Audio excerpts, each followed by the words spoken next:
Hola, hoy es 11 de noviembre del año 2020 y bueno, pues esta será una serie más, una entrega más de la serie de las lecturas que hemos estado trabajando y que se quedarán ahora pues en el muro de mi Facebook. Soy Marco Vidal Contreras y enseguida también se van al canal de YouTube que se llama Master Vidal.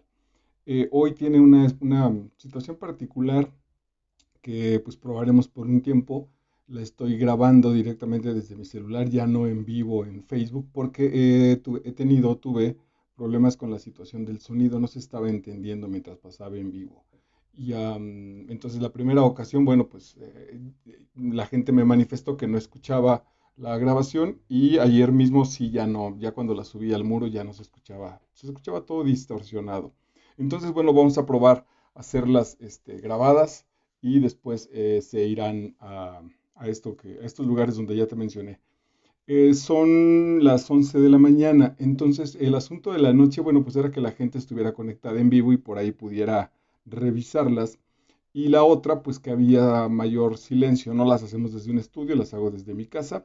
Y entonces, bueno, pues lo que te pido, no sé si amerite una disculpa, porque no es algo que yo genere, pero se escuchará las campanadas de la basura, es decir, los sonidos naturales de mi contexto económico-social aparecerán, ¿no? Entonces, bueno, pues pues quedarán para la historia y lo que te pido es que seguramente una vez mencionado, te distraerás un momento cuando sucedan, pero bueno, intermitentemente también la verdad es que no tienen importancia como tal. Vivo muy cerca de una vía del tren y a veces el tren se enloquece con el pitido y bueno, pues estarán esos ruidos, que espero no te afecten en el asunto de la concentración con respecto a lo que vamos a trabajar.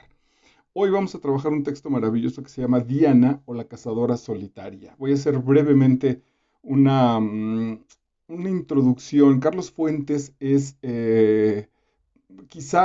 yo pienso, estas son etiquetas y al final de cuentas la verdad es que no sirven para gran cosa, pero a mí me parece que es uno de los tres pilares importantísimos de la actual literatura mexicana, en la cual estarían sin duda Octavio Paz por su trayectoria internacional, porque es el premio Nobel, por la calidad de sus textos, sin duda alguna.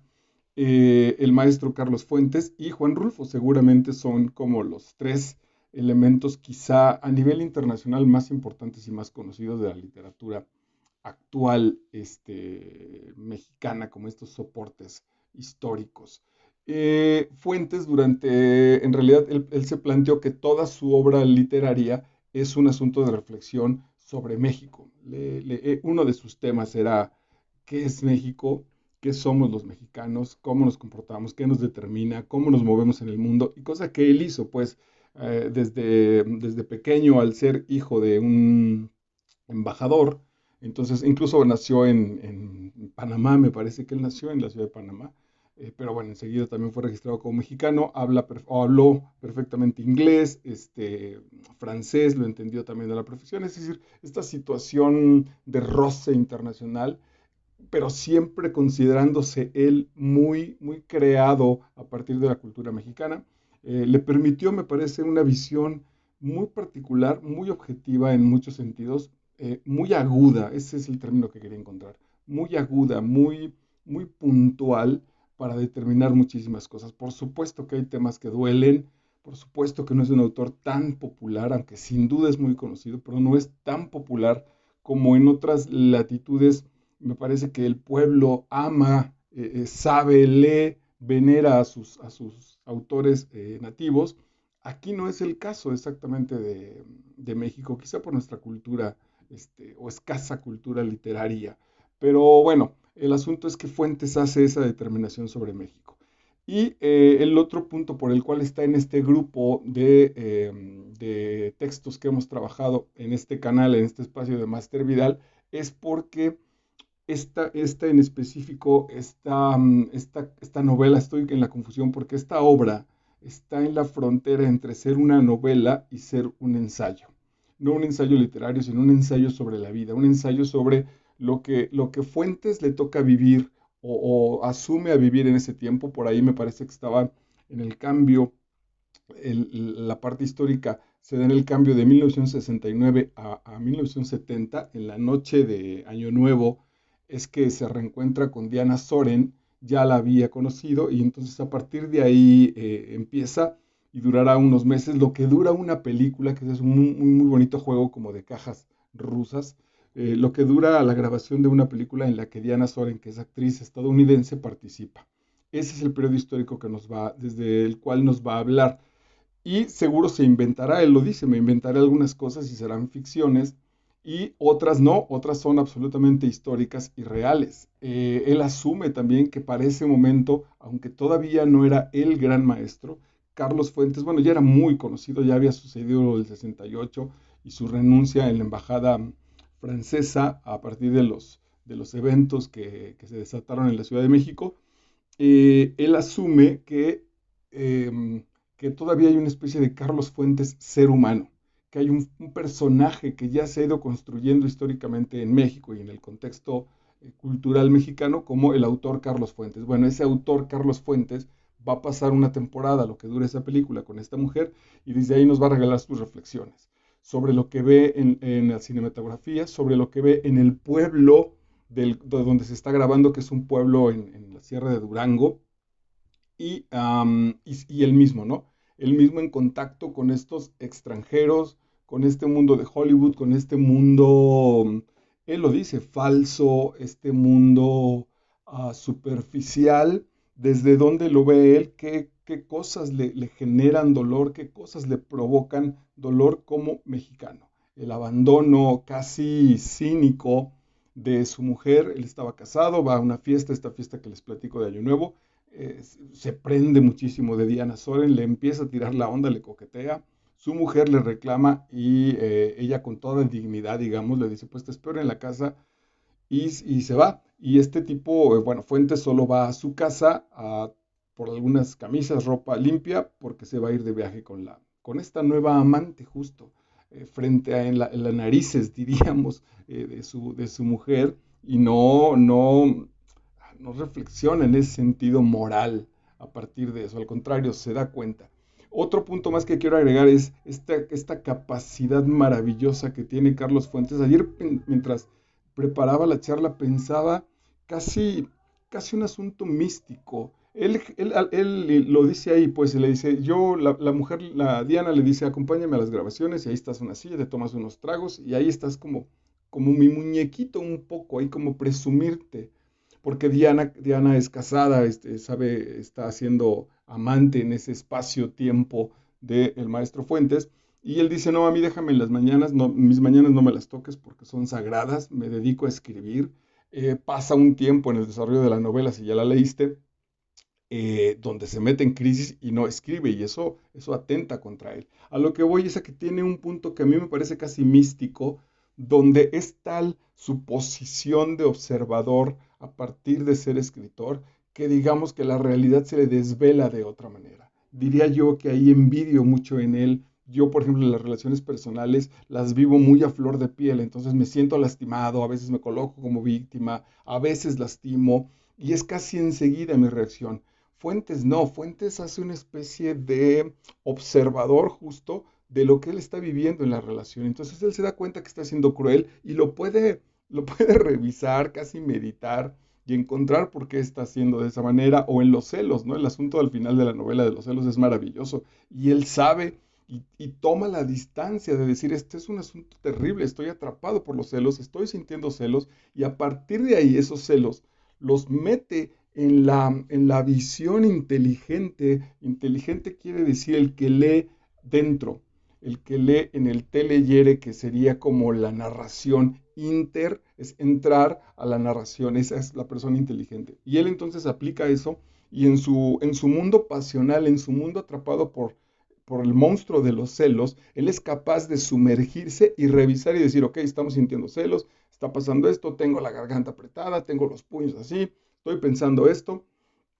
Si fuera tantito más machín, iría y le partiría la madre al chaval ese, pero entiendo que no, entiendo que Diana está haciendo un cambio de generación conmigo, que hoy me toca perder, ya no soy el tipo de los 20 años, antes está bien que a mis 40 estoy compitiendo todavía con estos machos por el amor de Diana o por la pasión de Diana, Y esa parte maravillosa de estar metido en esta corredera de sus caballos apasionados e ir él con toda calma distinguiendo qué está sucediendo, me parece muy envidiable y me parece muy sano en ese sentido entrar a la lectura de este texto. Porque, por ejemplo, en mi caso, ¿no? En mi caso siento celos y ya reacciono, azoto, tiro, reclamo, etcétera. Y entonces hasta después del hecho, una vez con el destroce elaborado, con el desmadre caído, a partir de ahí digo, chin, a ver, pues me pasó esto, pido disculpas, me alejo, etcétera, que no es para nada lo más sano. Bueno, bueno, pues desde México, desde el asunto de la visión de México, en ese fin del siglo XX, a partir de la pluma maestra y de la observación maestra de Carlos Fuentes, hasta este punto interior de la pasión de los celos de nuestro autor, de nuestro narrador, es que es el abanico de este maravilloso texto, Diana o la cazadora solitaria. Diana o la cazadora solitaria también se refiere a Diana, que en la Ciudad de México tenemos una escultura muy emblemática, es muy conocida la glorieta de la Diana, donde es una mujer con un arco que está cazando, dice la mitología, pues a los amantes. Ahora, la cazadora de amantes, ya está puesto en el título de esta obra, tiene una consecuencia, la soledad. La cazadora, la que va a la caza, sería diferente, a ver si el cazador, en lugar de cazar, intenta amaestrar, intenta traer a la fiera, entonces tendrá compañía y compartirá. Pero al cazarla, aunque nos alimentemos de ella, estaremos en soledad. En ese sentido, Diana, esta cazadora maravillosa, está condenada a ese elemento. No obstante que es casada, no obstante que está con el maestro Fuentes durante este tiempo que transcurrió la novela y después para el final lo cambia por un chamaquillo bastante imberbe, un tipo ahí especie de revolucionario, porque me parece que la relación con Fuentes, con el personaje Fuentes, se ha aburguesado y Diana quiere cacería, Diana no quiere un rancho donde pasarla bien y no quiere animales y convivir con ellos, quiere cazar y eso le lleva a esa condena de soledad. Y lo mismo funcionaría en el lado de los hombres. Y bueno, pues vamos a arrancar. El texto dice en su primer capítulo y su primer enunciado, no hay peor servidumbre que la esperanza de ser feliz. Dios nos promete un valle de lágrimas en la tierra, pero este sufrimiento es al cabo pasajero. La vida eterna es la eterna felicidad, le respondemos a Dios rebeldes.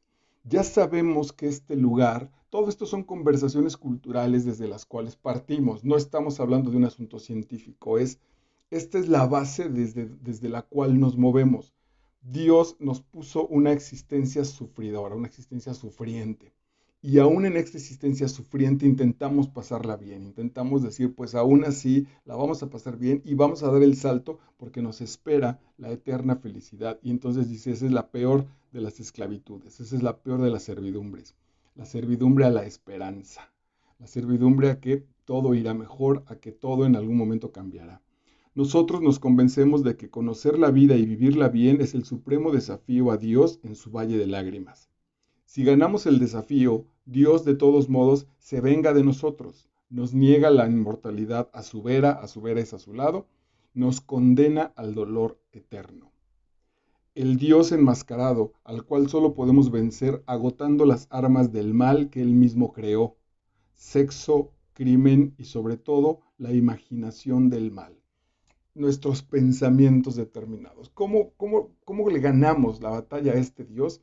Quedando exhaustos de haber agotado estas cuestiones. Es decir, meternos, diría, no lo diría exactamente, pero es un poco el mundo de la poesía de Baudelaire, ¿no? De alimentarnos de estas flores del mal, de traer esas serpientes que nos muerden los zapatos, de asumir esa perversidad, ese mal hasta el fondo. Voy a ir, como esta literatura maldita, si quiero experimentar qué es andar con vagos, pues entonces seré un vago y pediré limosna y estaré fuera de un mercado, robándome la fruta que se cae, etcétera. Hasta ese nivel hay que entrar en el sexo, en el crimen y sobre todo en la imaginación del mal, en la perversión. Sin duda aquí entraría el Marqués de Sade y un montón de autores a partir de eso, como a partir incluso del dolor de mi imaginación, de la peor de las situaciones que yo pueda proyectar. Con eso voy a matar a ese Dios que me ha condenado o que nos ha condenado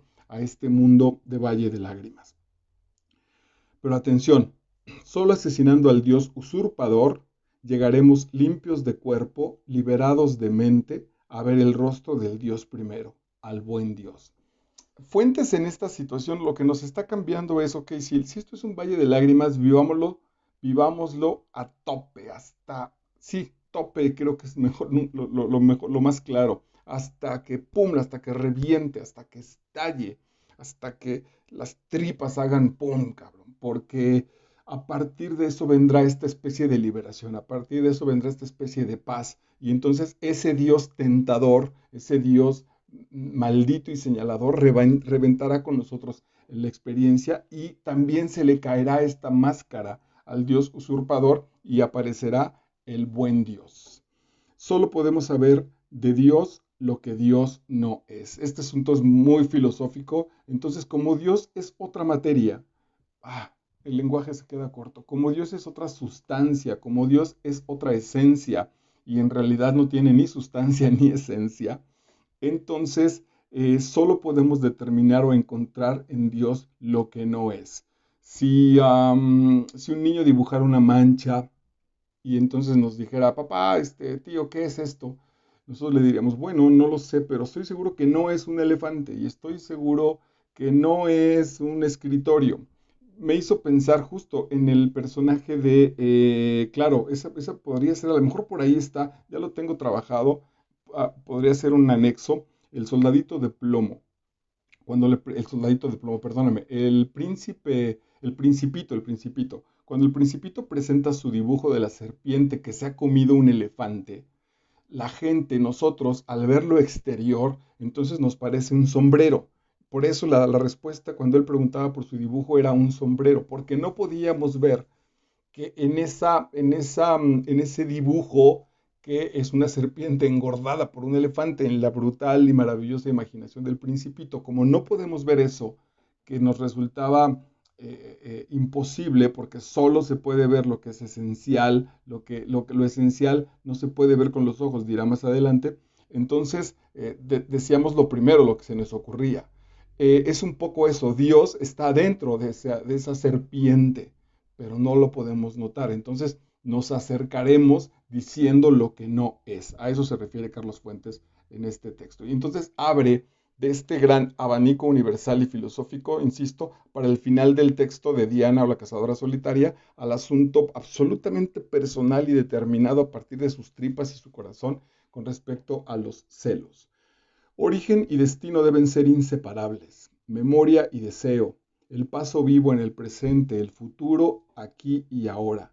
Allí quisiera ubicar a Diana Soren, una mujer perversamente tocada por la divinidad.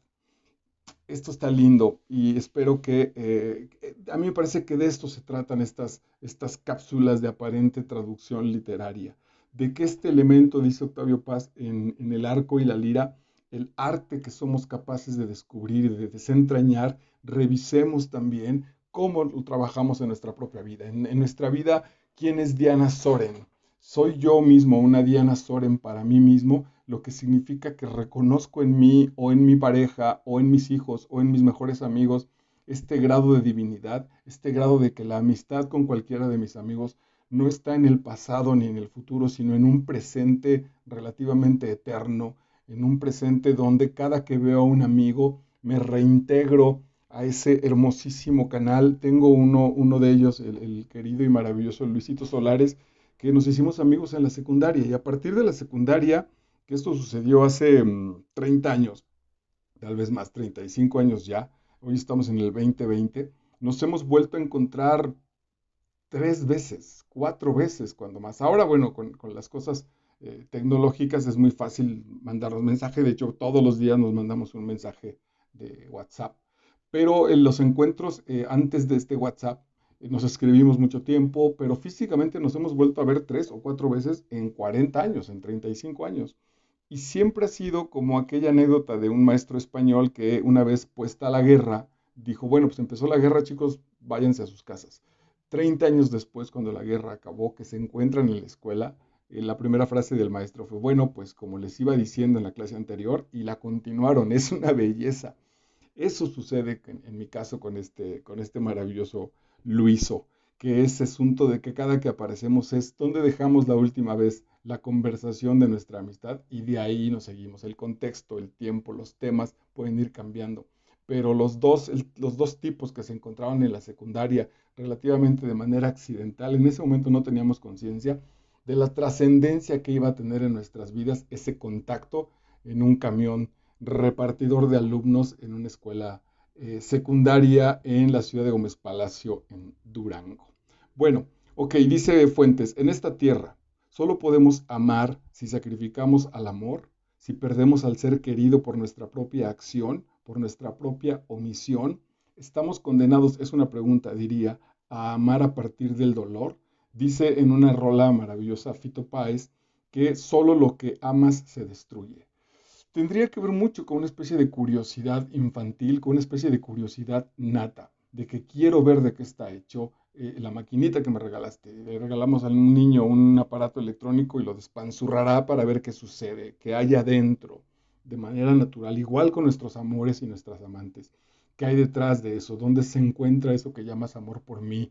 Es real, es honesto, ¿qué sucede? Una de las búsquedas a partir de fracturar, de desgarrar la carne del Marqués de Sade era esa. Ya tenemos también una cápsula que trabaja sobre Justin en nuestro canal de Master Vidal, te invito a que la revises porque el planteamiento es ese. La búsqueda de Sade es a partir de abrir, a partir de lastimar, a partir de desgarrar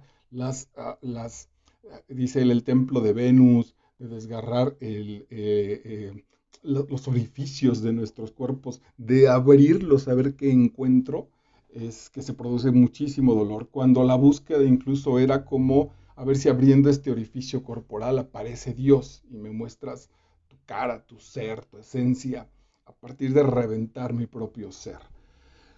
Bueno, pues Carlos Fuentes abre esa pregunta, pues cada uno tendríamos que contestarla. Parece ser que en la misma, en el cuerpo de su texto diría sí, sin duda sí. Si quieres entrar, si quieres conocer verdaderamente al otro, trátese de quien se trate, tendrás que pagar el costo, el precio de ese dolor, de saber quién es el otro, de que te defrauden, de que te desilusionen, etcétera, etcétera. Ese algo solo puede ser el instante en que fuimos o creímos ser felices. Atención con la palabra creer. Está hablando de que nuestra felicidad es una conversación, de que nuestra felicidad es un armado en nuestra cabeza. Los hechos son absolutamente neutrales y lo que estoy generando a partir de esos hechos, perdón, es ese discurso que, pues que estaría bien de una vez asumir que esa es mi creencia, que creí ser feliz, que no necesariamente, y por supuesto no tendría que comprobarlo ante nadie, pero a partir de eso yo elaboro esa situación y si esa es la que me conviene, bueno, pues la dejo que se desarrolle. Es posible, dice en el capítulo quinto, es posible liberarse de una situación amorosa y entrar a otra sin dañar a nadie, otra vez este elemento del dolor en las relaciones amorosas. Dirían los místicos que lo que sucede es que trabajamos el apego. Ah, pues claro, pero finalmente entonces ya seremos, es que, no sé, ahí habría que elaborar una posible conclusión de carácter psicológico.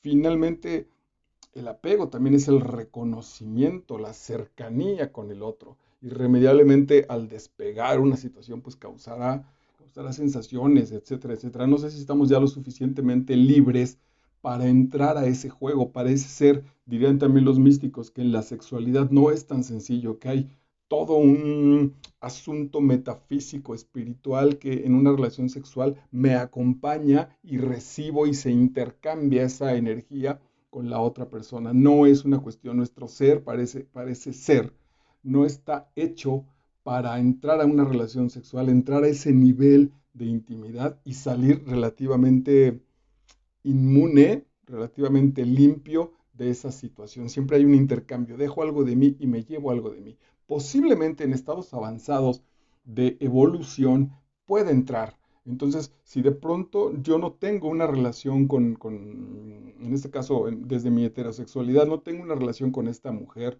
no tengo una relación emotiva, pero me gusta entro a su cuerpo como un canto de vida y de la misma manera me entrego y soy un tipo sano, soy no solo físicamente, soy un tipo mental y intelectualmente, emocionalmente sano, que regala, que entrega, que da, y me ofrezco de esa manera y también a ella la recibo en esa especie de canto maravilloso.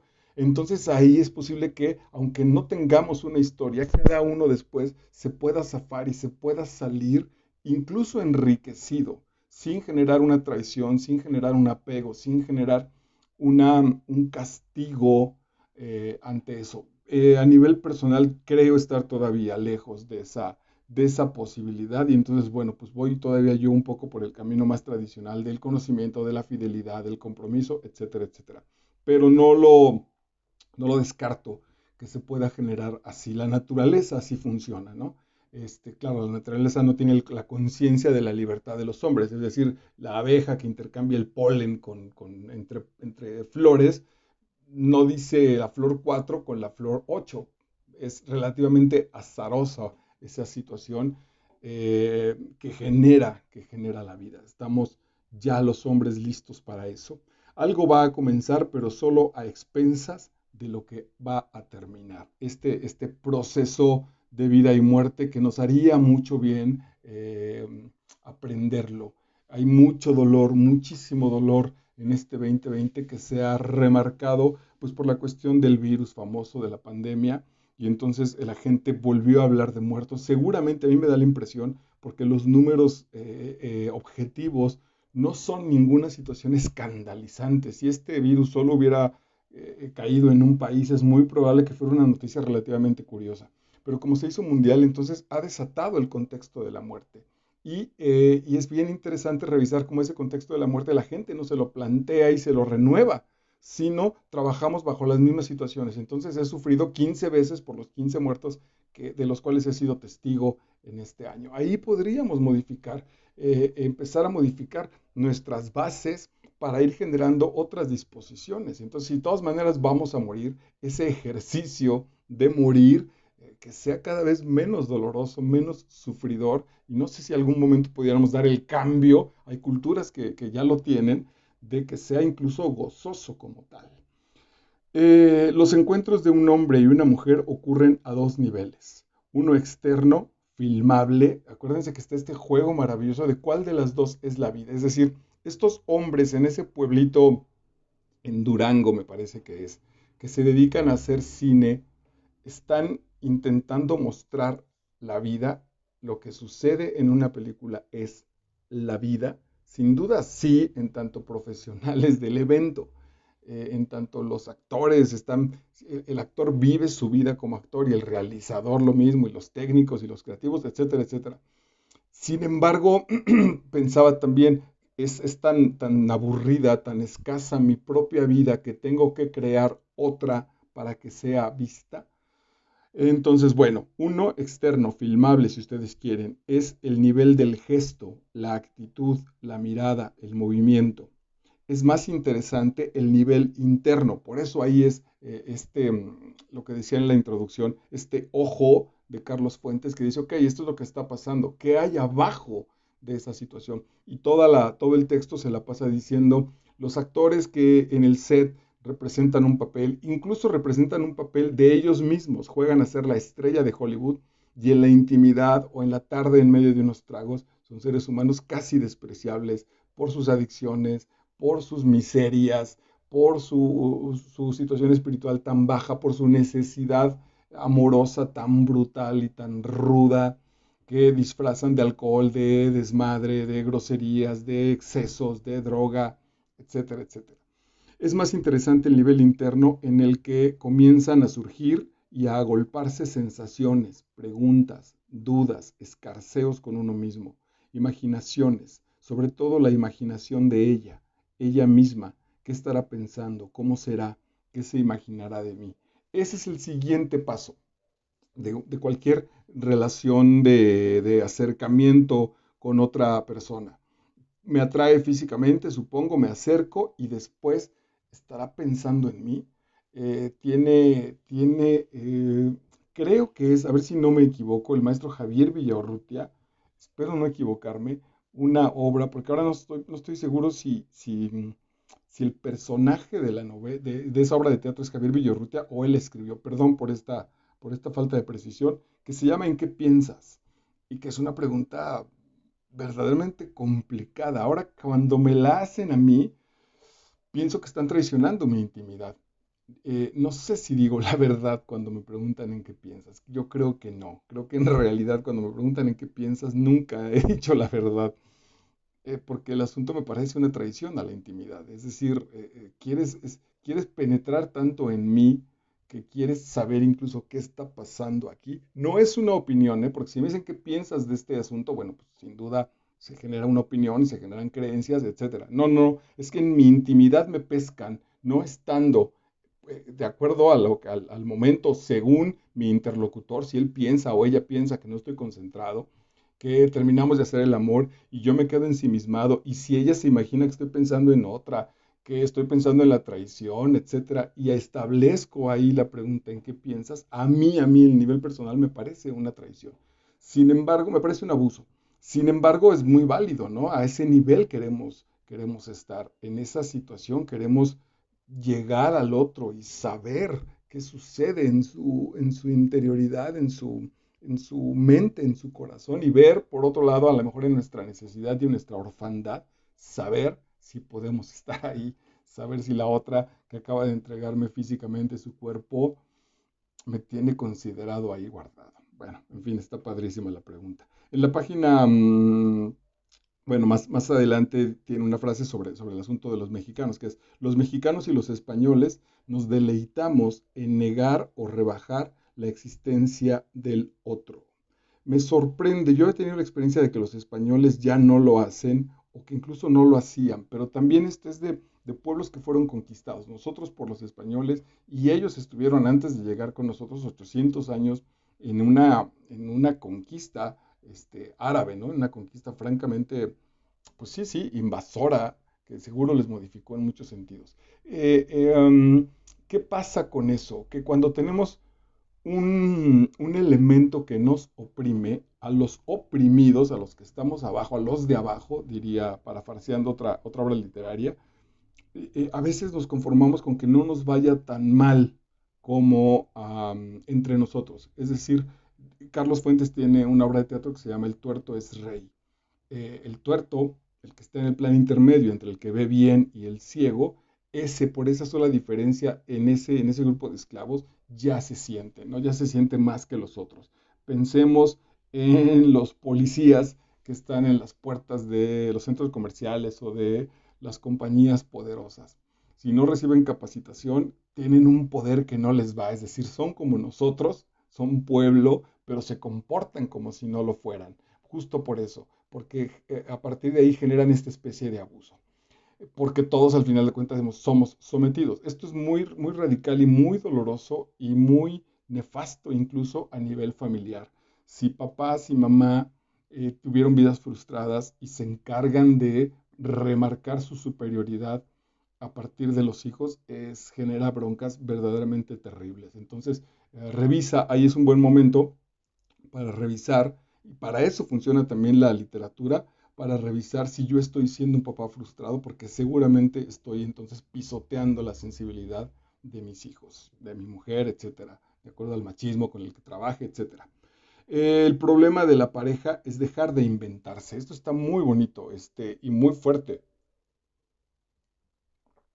Cuando Cuando le ponemos la etiqueta al otro es muy difícil, porque además se vuelve un punto ciego. Si yo le pongo la etiqueta a mi pareja de histérica y pienso que es una histérica, es tal el proceso racional para comprobar que es histérica que muy probablemente hasta en elementos que no tengan que ver voy a estar comprobando que es histérica. Muy difícil. Ahí es donde aparece la terapia, el coaching, los grupos de autoayuda para revisar que esa etiqueta de histérica en mi pareja la he puesto yo y que yo soy responsable de quitarla. Por más incluso que tenga comportamientos que quepan en esa etiqueta, me haría muy bien a mí quitar la etiqueta y encontrarme con un ser humano. Si no, estoy condenado al fracaso. Ya si le dije histérica a mi pareja, ya se acabó, ya no hay manera de reinventarla, ya no puedo encontrar otra cosa de la cual enamorarme. Estoy atendiendo a una chica inteligente, guapa, muy sensible, que ha sido muy complicado porque pues termina por reconocer en este momento que ya no está enamorada de su marido. Tremenda situación, porque no tiene 60 años ni el marido se va a morir dentro de 20. Ya, o sea, no estoy ya enamorada de mi marido. Y entonces viene el cuestionamiento muy importante, ok, ¿y ahora qué vas a hacer? Y las primeras circunstancias son pues que me parece que él debería cambiar, hacer otras cosas, moverse, él está muy metido en su trabajo, en mantenernos. Incluso dice, estoy muy agradecida por estas cosas que está haciendo por mis hijos y por mí, pero ya no estoy enamorada. Ok, ahí lo que habría que probar sería reinventar la imagen del marido. Si el marido proveedor te enamora, venga adelante. O hay que provocar, que está muy bien que el tipo cumpla con lo que se comprometió a hacer. Y a partir de ahí el agradecimiento, cómo lo muestra, sácalo también un poco, llévalo a vivir aventuras, revisa cómo se comportan en otras situaciones, reinventa la relación, pero es responsabilidad de ella. Si ella solo se queda y dice, pues mi marido es, como a mí me pasó en alguna situación, el cajero de banco, así llegué a decirle a mi pareja, me siento un maldito cajero de banco contigo. En la semana, o sea, pasan los meses y tu pregunta solo es si llegó la quincena completa, si me pagaron. No hay cómo te sientes, estás bien, estás triste, eres feliz, quién eres, qué opinas, qué hay adentro, en qué piensas incluso, sino el asunto de venga, pues apretar el botón del dinero y tráelo.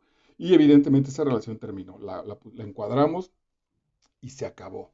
Entonces, bueno, pues revisa. Ahí también tengo ya en mi canal en nuestro canal, porque eres parte de eso, que se llama Master Vidal, hay una serie un poquito abandonada de grabaciones de una serie de entregas que se llaman El arte como terapia, basadas en el filósofo inglés Alain de Botton, que él lo que genera es, a partir de la obra artística, date un momento de reflexión para que la obra artística funcione como un espejo, para revisar en dónde estoy.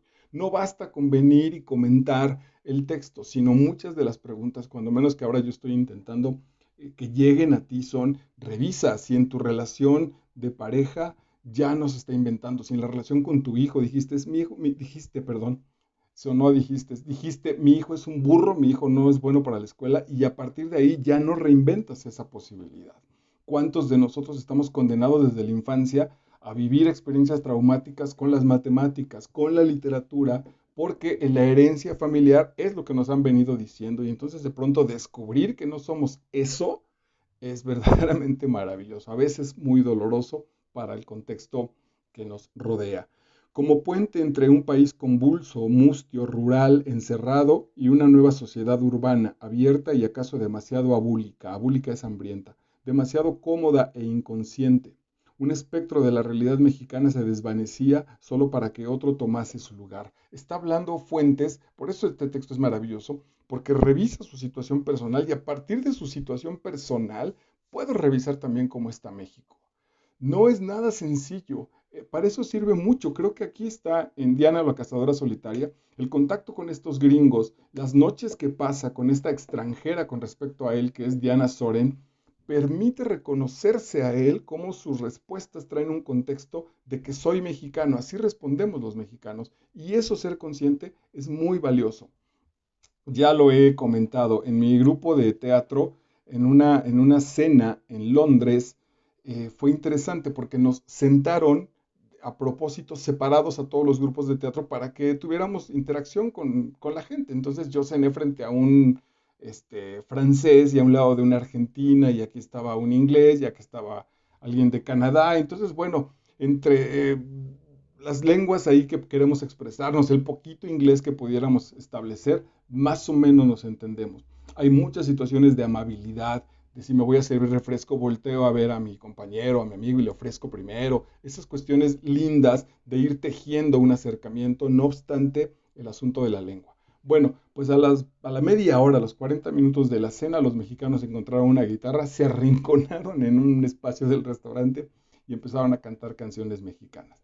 llamaron la atención, sí, sin duda, pues, porque es bonito, porque estaba ahí, pero hagan de cuenta que estaba ya participando de un bautizo, de una boda, de un after, de cualquier fiesta mexicana. Se hizo una peda ahí ya con ellos, salió lo mexicano y fue muy interesante cómo a mí me costó en ese trabajo, lo estoy juzgando, cómo no es fácil que nos soltemos esa situación y nos encontremos y nos adaptemos con otro tipo de personas, sino que lo mexicano nos gana, nos somos mexicanos, cabrón, y queremos demostrarlo. Hay ahí, aunque no deja de ser lindo, hay ahí una carencia. Nadie más se levantó a decir, somos ingleses, somos argentinos, solo nosotros estábamos aferrados y la gente, claro, la respuesta a la gente es, ya sabemos por qué gritas tanto que eres mexicano. Si ya sabemos que eres mexicano, se te ve en todo el puto ser, y sin embargo lo intentas. Son estos niños que cuando corren una competencia dicen último marica, el último es vieja, intentando demostrar lo que es evidente que no son. Bueno, este cambio es desde el cual culturalmente el maestro Fuentes nos está hablando. Este cambio generacional en México, esto está puesto, digamos, en la literatura, en los cuentos de Juan Rulfo, ese podría ser un paso. Por eso me parece maravilloso revisar este espacio literario mexicano, desde los cuentos de Rulfo, desde el Pedro Páramo, cómo se ha ido modificando. Carlos Fuentes lo trabaja de manera clarísima en La muerte de Artemio Cruz, este revolucionario que se enfrenta a un mundo de la modernidad y no se diga en su seguramente la más conocida, esta de Cienfuegos, del personaje que se llama Cienfuegos, la región más transparente del aire, donde está este enfrentamiento completo con este Izca Cienfuegos, que pareciera una especie de fantasma que en medio de la modernidad mexicana, de un país que quiere pasar a otra situación, traemos la piel morena, traemos los guaraches puestos, traemos y esto es literal, la botella de picante metida en nuestra maleta para llegar a comer en el extranjero y ponerle este sabor del chile. Ese es el cambio, ese es el traslado que históricamente, que seguramente todavía estamos viviendo. La siguiente cita dice, creo que somos seres incompletos, inacabados, que no hemos dicho nuestra última palabra. Aquí hay un juego muy lindo porque está hablando de los hombres, de la humanidad, de los mexicanos y de él mismo, de nosotros mismos. Y esto está muy bonito, es casi heideggeriano, diríamos, ¿no? Estamos arrojados en esa existencia y venimos a decir, no sé si nuestra opinión, creo que no, creo que la palabra es mucho más profunda, ¿qué vamos a decir de nuestra existencia? Mi compromiso con la existencia es qué voy a decir de la existencia. Eso podría ser muy lindo. ¿Qué vamos a decir de la existencia? ¿Cuál va a ser el resumen relativamente final de nuestro paso por el mundo? Gracias, amén, bendito sea Dios, te amo, el nombre de mis hijos, mi propio nombre o mierda, que me lleve la chingada, qué bueno que esto se acabó, puta madre, acabamos de grabar El corazón en las tinieblas, ¿no? Y recordarás las palabras maravillosas, brutales, violentas de las últimas palabras del capitán que fueron a localizar, que son el capitán Hurst, me parece que son horror, horror. Ese va a ser el resumen de nuestra existencia. Ese va a ser el último intento de una palabra que conjunte tu experiencia vital. ¿Cuál va a ser? Es profundamente comprometedor. Al decir talento, los ojos de todos se volvían vidriosos, se miraban entre sí como si no estuvieran allí o fueran todos de vidrio, como el licenciado de Cervantes, y entonces había que pensar en el sexo otra vez para ser, saber que soy, saber que eres y reiniciar la ronda, alcohol, chisme, inmortalidad, quién va a sobrevivir, quién va a durar, vamos a coger, vamos a beber, vamos a chismear, vamos a durar. Se refiere a que una vez acabada la grabación cinematográfica, esto me toca muy cerca, pero en realidad está en muchas situaciones, una vez acabada la situación cinematográfica de la filmación, estos seres vacíos se tienen que ir a reencontrarse. ¿Y cómo se reencuentran? Pues con chismes, con alcohol, con más vacío, con más situación que intente espantar esa niebla de vacío que los invade. Vamos a coger, vamos a chismear, vamos a comernos al otro con malas palabras, vamos a burlarnos de esa situación, vamos a escapar de nuestro brutal aburrimiento. ¿Qué hacen entonces qué hacemos los actores al terminar una función de teatro, no? Diría el maestro Stanislavski, que intentaba mostrarles que el actor lo que tiene que hacer es abrigarse, salir a cenar, sí, pues cotorrear un poquillo ahí, sacudirse el personaje y después recogerse hacia él mismo en su afán artístico. O no, hay quienes salen y se revientan y parece que regresaran a la vida después de ese elemento de trabajo artístico. ¿Qué sucede con nuestro trabajo, en nuestro cambio? Tengo un cliente bien interesante que está en su labor el traslado de su trabajo a su casa. Es absolutamente terapéutico porque el trabajo está resultando muy tenso para él y lo están pagando en su casa. Y no está padre que su mujer y sus pequeños hijos paguen las consecuencias de la frustración que vive en otro espacio.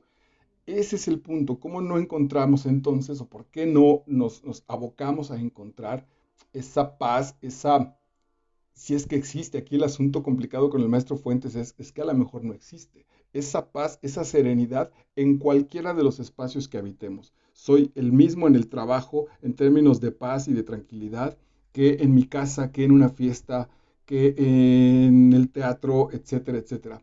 El punto es, ¿y qué tal si ese elemento no existe? ¿Qué tal si esa calma no es tal? Si somos unos seres relativamente condenados a estar alcanzando lo inalcanzable. Bueno, todo eso sucede con las reflexiones, que además la novela es el texto es muy interesante porque estamos revisando qué pasa con estos en las noches, cómo se entrega la gringa, este juego erótico, este juego neurótico, cómo se va poniendo cada vez más oscuro. Este personaje de Diana Soren que apareció así como la luz y que deslumbró al maestro Fuentes, una vez que fue entrando en él, se fue volviendo cada vez más oscuro, cada vez más inquietante, termina por espiarla al teléfono, sus contactos con el FBI, sus contactos con el Black Power de los Estados Unidos, de Los Ángeles. ¿Quién es esta mujer?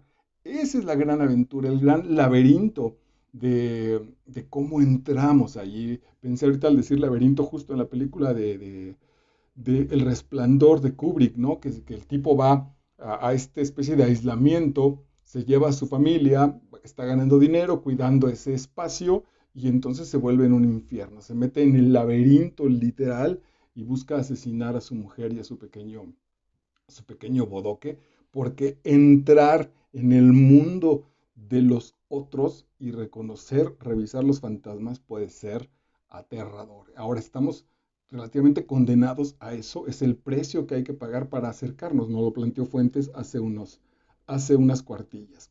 En realidad, las dos clases de México las forman quienes se dejan seducir por modelos occidentales que no son los suyos porque carecen de la cultura de la muerte y de lo sagrado, convirtiéndose en clase media vulgar y majadera. Estoy hablando de la clase media mexicana. Y quienes conservan la herencia española e indígena de la reserva aristocrática. Eh, pues este texto fue escrito en 1970 y tantos, y entonces 30, 50 años después, nuestro presidente sigue trabajando con fifís y no me acuerdo cómo le llaman, parias, no me acuerdo cómo se llaman, cómo les dice a los otros. No son parias, fifís, y qué bueno que no me acuerdo incluso, la verdad es que qué bueno que no me acuerdo, este, mm, porque sigue estando eso. En México seguimos estableciendo nuestras relaciones y colocándonos en estos espacios que a mí me da la impresión de que son una especie de defensa para no mostrar mi individualidad. Como mi individualidad está muy madreada, entonces busco tener un referente, ¿no? Busco generar un grupo, busco decir, pertenezco a los artistas, pertenezco a los fifís, pertenezco a los pobres, pertenezco a los radicales. Te recomiendo porque la acabamos de hacer y la novela vale muchísimo la pena, del maestro Guillermo Arriaga, que acaba de ganar el Alfaguara 2020. Algo de fuego.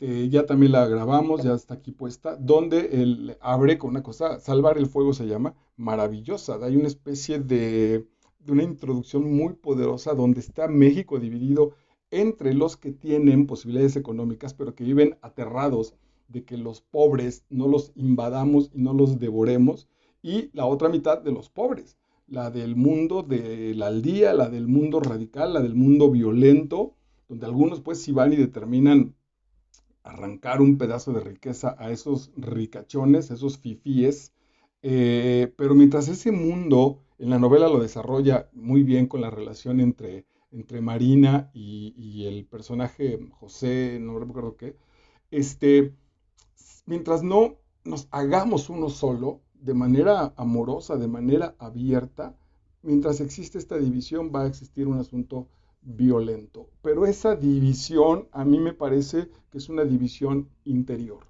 Donde estamos divididos es en el interior de nosotros mismos. Por eso afuera lo que proyecto es una situación de con qué grupo me coloco, en dónde me integro.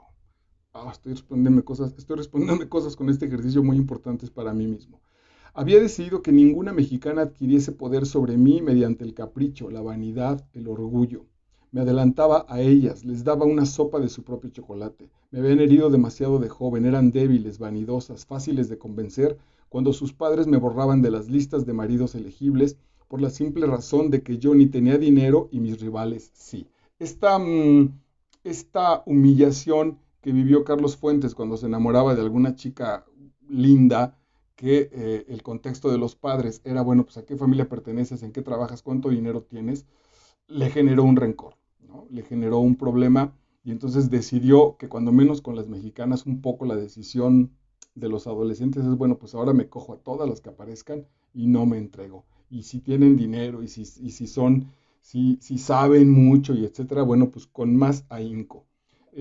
Cuando estaba en el grupo de Alcohólicos Anónimos fue súper interesante, terriblemente conmovedor. Llegó una compañera, azafata, es decir, una chica que hablaba perfectamente inglés, guapa, ya un poco mayor, pero aún así todavía una mujer muy atractiva, seria, muy formal, etcétera, etcétera, alcohólica desafortunadamente para su existencia, y todo el asunto se potenció porque un tipo que le fue a arreglar su casa, un albañil, literal, terminaron enamorados. Y el asunto fue terrible porque el albañil le dio una vuelta tremenda, la enamoró, la engatusó.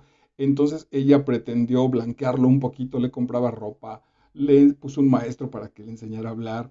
Cuando lo presentó en casa fue un asunto verdaderamente espantoso, de un silencio brutal, así de, niña, ¿qué haces con este güey? El güey sufrió mucho, generó un poco ese cambio, es decir, sí le entró al disfraz, pero en el momento más fuerte de su relación, mientras este tipo la golpeaba brutalmente, le dijo que desde el primer día cuando ella entró a esa casa y ella le coqueteó al albañil, él prometió que la iba a destruir. Es decir, todo eso había sido fingido, todo eso había sido premeditado por un brutal dolor de este pobre cabrón. ¿Qué culpa tenía la otra chica, etcétera? Pues más allá de cuestiones morales. Mientras sigamos trabajando a partir de esa situación del dolor del otro, estamos en problemas grandes. Eh, Adelante, dice, nadie puede verse como es si no se ve separado, divorciado del género humano, radicalmente apartado, apestado, solo, con los suyos. Para eso sirve el dolor, para eso sirve quizá el sufrimiento de sabernos solos. Me hace pensar en el momento, como tal, históricamente, como tal, en el personaje de Jesús, el Cristo, pues uno de los más radicales fue en la cruz, Padre, ¿por qué me has abandonado? Ahí es entonces donde encuentra, ¡fum, cabrón! Este es. Dice en esa situación mística que es muy bello que este Dios creador, justo en su verdadero y amoroso anhelo de vida, es conocerse completamente. Y conocerse completamente implica, pues me conozco incluso como mis criaturas. Y de ahí, pues, todo este elemento de la historia como tal del personaje de Jesús Cristo. Entonces, bueno, pues ahí ha de haber sido profundamente sacudidor, ¿no? Eh, Que es bien interesante revisarlo, pues soy yo capaz de generar este dolor. Yo estoy en este mundo que se genera esto y soy responsable también de esta situación. Ahí un poco al margen, lo estoy revisando, te lo recomiendo, no te lo pierdas, está puesto en el canal de YouTube. Las películas del maestro Krzysztof Kieslowski, tanto la trilogía azul, blanco, rojo, como el Decálogo. Entonces no te lo pierdas porque está verdaderamente gozoso con todo esto que estamos trabajando. Si yo creo en Dios, si yo creo en Dios tanto, ¿sabes? Que no puedo imaginarme que nos puso en la tierra para no ser nadie. Está padre. Él empieza en este proceso metafísico. Esta novela por eso es muy atractiva, porque habla de puras cosas relativamente sencillas. Habla de cómo se emborracharon, de cómo tenían relaciones sexuales, de los chismes, de el encuentro con este tipejo joven de Carlos Fuentes que le representa esta especie de guerrillero intelectual que dice, puta, así era yo hace 20 años, y que es el güey que va a terminar siendo el amante de su Diana, ¿no? Que el que le va a dar baje con la güerita gringa y que le destapa también su machismo. Te decía yo al principio que esa es una gran experiencia en Carlos Fuentes, cómo no se entrega a este machismo, cómo hace una pausa y dice, ¿quién soy? Ni modo de ir a reclamarle a este chaval un orgullo vano, un orgullo estúpido, soy 20 años más grande que él, yo estuve en esa situación, así es la vida, Diana ha elegido elige la fuerza física que no le voy a garantizar yo de aquí a mucho tiempo en adelante, y entonces asumo esa posición, desde ahí reviso quién soy. Eh, y entonces este punto de, de generar este espacio de reflexión con respecto a mi realidad. Bueno, todas estas cosas básicas, simples que las está poniendo en los niveles de lectura, que además ese es el objetivo y me parece que es lo verdaderamente maravilloso. Él lo dijo también ya, atrás de lo que ve, del gesto, del tono de voz, atrás hay un elemento que es mucho más, hay elementos que son mucho más interesantes. Atrás de esta vida que está sucediendo está este asunto de no veo a un Dios que nos haya generado para este valle de lágrimas. La vida en ese sentido, desde el asunto biológico, es tan verdaderamente importante, tan verdaderamente maravillosa, que debería tener otro sentido, que debería tener otro asunto muchísimo más gozoso. He estado viendo ahora en estos tiempos pandémicos incluso documentales sobre la naturaleza y había, no sé cuál fue uno así muy sorprendente, maravillosamente sorprendente.